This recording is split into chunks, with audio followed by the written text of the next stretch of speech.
Welcome back to Homeschool Together. This week, we're in the love triangle, or the it's soap opera time. It's Roman soap opera time. Days of their Roman lives. As we do that. Actually, our older daughter's been very much looking forward to this because this is Cleopatra. This week captured her. This was like a straight down the middle split. It was she picked up both the 10 pin and the whatever pin, something in bowling. Some bowling reference. Something bowling. Something bowling. This was right in her wheelhouse. She loved it. Beautiful woman. Oh my gosh, love stories. This was right up her alley. But let's get started where we always get started. Winnie the Pooh. All right, so we finished the House of Pooh corner. This isn't really for us. Our kids liked it. She actually really liked it. They liked it. It's kind of Beatrix Potter-ish. It's very much Beatrix Potter. So my sensibility is really... there's not enough action. Well, so we watched the newer Pooh movie. We did, which was quite good. Was that 2007 or something? The animated one, not the Christopher Robin movie that had no, because that was a little bit too. It was a little serious for them. But we watched one of the latest animated movies, which the kids really enjoyed. I loved it. We listened to the rest of this on the Yoda, which was great because we didn't kind of want to read any more of it. My recommendation would be Disney movies on the Disney Channel. Watching the movie is great. Yeah. If you want something that's this level of innocence, right, and imagination and all those things, and like just sweetness, but you're just not into the way that this is written, and you can look at this before you buy it. I mean, obviously you can get it at the library, but it's open source, so you can even look at it online first.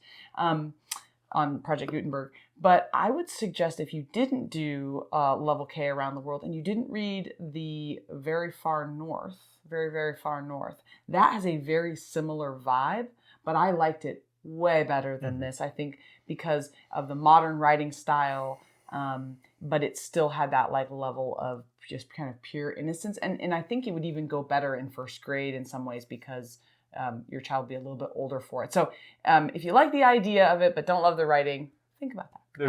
There's a writing style here that is very unique, and it's very confusing to read out loud, and it's very challenging because there's emphasis and sarcasm and allusion and kind of a loopy playfulness in the writing, and most of us are ready for this just hard driving, straightforward, kids literature. There's a playfulness in the writing that is very hard to read, and you can get lost sometimes because a lot of times we're reading, but we may not be really paying attention to what we're reading. We're just performing, right? And if you're not paying attention, you'll get lost and you get confused and you'll loop on the reading. It can be very difficult if you're not 100% on these. I think that's all I have to say about it. Right. So yes, and if you want to still do this but you don't want to read it, then go ahead and download the audiobook for your Yoda or your phone or whatever on LibriVox, and I'll link that because it's open source, so you can do that. So, Cleopatra, descendant of the Ptolemaic dynasty in Egypt, fallout from Alexander doing his walkabout in the middle of Asia. They were players still in Egypt. There was still this whole element there, and as Rome began to expand, they bumped right up into Egypt, and they ran. Julius Caesar, our man from last week, ran headfirst into a beautiful woman on the Nile, and her name was Cleopatra. So you never really realized it. Like I think up until I knew, but I didn't know that he had a wife in Rome, and then he went and married Cleopatra.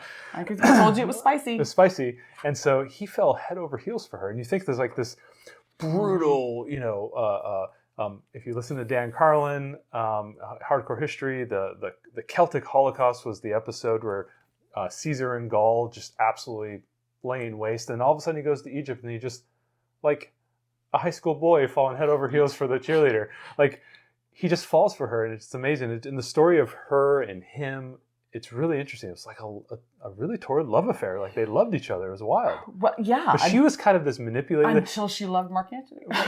well, that was after Julius got, he had Days a little of Our Roman Lives. Days of Our Roman Lives. But it's an amazing story. So Her life is an amazing story. It is. So there's a couple of really good things. The main book, why don't you show the main book? This is the main book for Build Your Library. I found at the time that I bought this, it was actually a little hard to find this book. It's really great. It's one of those picture books that has paragraphs on every page. So it's a longer picture book. It does take more effort. I believe the way they ask you to read it is they give you the page numbers. Right, they break it up. Yeah. This is a fantastic book. If you're not able to... We read this in one sitting. She was captivated. Right. So what we liked about this one, this is one of the level 3 readers from National Geographic. What I love about these is you can usually get them for under $5, which is not for nothing, a good deal. Good price point. And this gives us just a really good overview. And it's quick. And easy for our daughter to uptake. And it's like, okay, here's the basics of the story that we're going to tell you. And then this one gets into the depth in more of almost a literary fashion. So if you can't get this, this is also a good choice. I did find it can be hard to source sometimes depending on when you're trying to buy it and whatever. So this is another good option. This was the first one we read for this week. And I thought this was a great starting point because you just get the whole run through her entire life, all the ups and all the downs. I mean, she could have been killed half a dozen times when she was younger, and it was just amazing. The power struggle, very much a Machiavellian character in and of herself, wanting power, but also being very passionate about the men that she was in love with. Just a wild story, unbelievable, all the way up into the end where it gets, I mean, we all know some of our exposure to this story and these characters, especially Julius Caesar, is through Shakespeare. And her life was very Shakespearean. I mean, start to finish, it's incredible. You have this, obviously Julius Caesar, you have Cleopatra and Mark Antony, but it kind of ends up in like kind of a Romeo and Juliet ending. It was just wild. It's an unbelievable story. So this is a fantastic book. We don't in any means want to diminish this one. Definitely get this if you can. This was the standout book of the week. Following up with that kind of the fun, playful, we've recommended these books, this whole line of books it's multiple cool. times. So you get through her story. Maybe you do some facts or some overview stuff with this. And then you get to go into all of the, the family affair. Things you didn't realize about the story, which is what these books are always about. So this was, you wouldn't want to be Cleopatra, an Egyptian ruler you'd rather not be. And just amazing. It's got all the fun stuff in it that's shocking, and all the playful, the drawings are little things that you didn't know or didn't think of. These books always add so much more color to it. They're a little bit more out. Yeah, they're a little bit more sarcastic, a little bit more critical of the characters that they're talking about, especially powerful figures like Cleopatra. They really poke fun at kind of the nuance of things. But this isn't going to tell a straightforward story, though. I like that it's going to tell things that you wouldn't hear about in maybe any other book. So these are terrific. I'm really glad we own these, and you can get these pretty affordably too. Just to kind of recap it, she meets Julius Caesar. They fall in love. They marry. Obviously, Caesar has some issues with sharp, pointy things. Spoiler alerts. And then she falls for his number 2 man, one of his generals, Mark Antony. And after Caesar falls, there's this kind of power struggle, and so that kind of gets into the book from last week, which is the battles. Again, and we're going back to the battles because these are very powerful figures, very powerful people leading the entire Roman, as everybody's growing wheat and trying to trade, these guys are fighting for power. So once Caesar dies, there's this huge fight between Octavian and Mark Antony. And Mark Antony and Cleopatra fall in love with each other, and she marries him.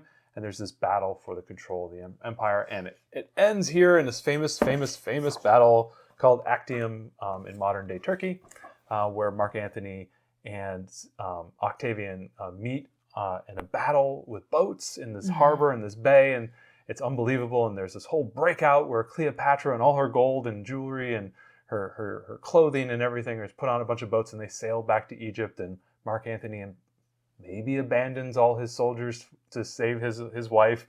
Kind of wild. They go back to Egypt, and they don't hold on. And there's sort of this Romeo and Juliet ending where he thinks she's dead in the tomb, and he tries to kill himself, and then she's heartbroken. We're spoiling I know. the whole drama. It's just an incredible story all the way to the end. It's so much fun. It's you can really see where Shakespeare got a lot of his inspiration with this type of days of our Roman lives. So I tried to read a book, Antony and Cleopatra. It's an adult book. I tried to read that, as I've been want to do, is read things that I can tell you about. But it was a 40-hour audiobook, and I didn't get super far because I was like, that's a lot of time. Most audiobooks that I get from the library, I read at 1.5 speed, and that's still a long audiobook. 40 hours. But if you have 40 hours of you're like doing lots of driving between sports or whatever, it got fabulous reviews, and I'll put a link in the show notes to the one, and you can see if your library has it on audio or you're just a fast reader. Godspeed. So but I just couldn't get through it in time, but I did start it, and it was super great. So I kind of was bummed that it was that long because it was really good. It's kind of cool. Next book we want to recommend, just another kind of all-around Rome book that you can bring along. We referenced the Usborne book last week. This week, this is the DK Find Out series. This is a little bit lighter if you're looking for something a little bit even lighter than the Eyewitness book that we recommended last week as well. Another great little mini spine that you can have if you check it out from the library or pick it up from the Find Out books are really, they're quite good, and they are at a lower level. We used a Find Out book for prehistory as well. There was one for that for prehistoric man that was really, really terrific. Really terrific. So yeah, these are great books. I mean, I don't know. We used them both. I like this one, and I like the Eyewitness. The Eyewitness is better for browsing, as if you were entering a museum and you wanted to look at certain exhibits and learn about them. You kind of flip through it more than read through it. But these Find Out books are awesome. And you can see here references to the baths, so you can talk about engineering, Pompeii here as well. Those are up and coming weeks coming up in the near future. So definitely a book that you can use through the entire series of Rome. It's not just a 1-week read, just you can nibble on this along the way. Find little sections that might interest you or might interest your learner. Another great book to recommend as well. Yeah, really good. We did a little bit of art, obviously. Doing some coloring of Cleopatra, just simple print-offs, nothing crazy. Because again, you don't have to go all out, but you can go all out like we did and use toilet paper rolls to make little Cleopatras. I don't know why. Our kids have this thing about using old toilet paper rolls for crafts. I don't know why. It's very funny when they see the rolls almost empty. All of a sudden it'll disappear, a new one will pull on, and you just go, where did that toilet paper roll go? Whatever. And then all of a sudden you go, hey, sweetie, do you got any toilet paper rolls? Yes. Yes, I do. Our daughter keeps trinkets in them, like rolled up on her. Yeah. She puts things in them. Anyway, we got a little toilet paper roll. I saw this craft thing online. I like all of you guys, we go to the Googles and I go, Cleopatra art projects. And of course, click on images. Oh, millions of ideas. And I saw this really cool printout that you could go around, but I had to pay for it. It was $3 or $4. I'm like, I can do that. I cut some paper, taped it around the thing. I'm so cheap. And then I went ahead and colored it in, and I printed off the same picture shrunk down, and I stuck it onto the thing, and she had a good time, and we were dancing and everything. And Cleopatra awkwardly lived in the bathroom all week. And so everybody time went in there, wash your hands. Came over to our house. Cleopatra sitting there staring at you. Yeah, it was kind of strange. But anyway, Cleopatra on our kids enjoyed it. Little things you can do. You also did. No, this is. Oh, that's an old battle. That's an old battle. We also watched some really neat videos on Cleopatra, so we'll link those in the show notes. Yes. So there's obviously the famous movie. If you're a Liz Taylor fan, you can absolutely do that. We didn't get to it. We didn't get to that. I showed some clips of old famous movies on Shakespeare, Julius Caesar. Showed her some clips from that. Marlon Brando playing Mark Antony is kind of cool. So kind of giving her some visuals on what these people might have looked like and everything. There's also the Netflix series on Cleopatra that came out a couple of years ago. We didn't watch that. I know there's some controversy with it. We didn't really look into that. So know that it's there. You can look it up for yourself if that's something you're interested in checking out. There's a lot of YouTube videos. We'll go ahead and put a few of the ones down below. Just nibbling here and there. Obviously, the battles there's covered on the Gods and Generals, the Kings and Generals site that we always recommend. So we'll go ahead and put a couple links down there if you're looking for the battles. The whole Actium battle was really cool because you just imagine these boats just all filled up with Romans, and they all kind of like bank into each other, and they all start fighting, stabbing at each other. You can imagine this really shallow bay, all these like 500 or 600 boats all fighting each other with a bunch of Romans on top. Yeah, that's a great channel. They do some really neat stuff on there. It's very cool. So we'll go ahead and put those links below. This was a fun week. This one really identified with our daughter. just the whole love affair, Julius Well, Caesar, Mark right. Antony, And was if you really have cool. an opportunity to go see Julius Caesar somewhere, you know, we're recording this in the spring, but if you're going into the Shakespeare in the summer, Park. there's always Shakespeare in the Park all summer long, at least around here. I don't know if that's just a thing here in the Pacific Northwest, but there is Shakespeare in the Park, and I'm sure you could find one somewhere, or at Yes. least look up clips of it. Could be really fun. Absolutely. So check out that in your local area. Next week we are going engineering, or No, we're going next year we're next looking week. into Julius and Augustus, maybe. Julius and Augustus. So as Julius, we're going to get a little bit more deeper into Julius, and then Caesar, and then his death, and we're going to do a little bit of Augustus, who's Octavian. Octavian becomes Augustus, and Augustus Caesar becomes the first emperor. So this is that kind of, next week is going to be that shifting period from the Roman Republic as it dies, and it becomes the Roman Empire. And so we're in this kind of transition period. So next week we're going to be talking about, you know, how that transition happened, you know, how it could be good in some ways for them and bad in other ways. So going to be We'll see what happens. very interesting. We'll see you guys next week. Looking forward to seeing you.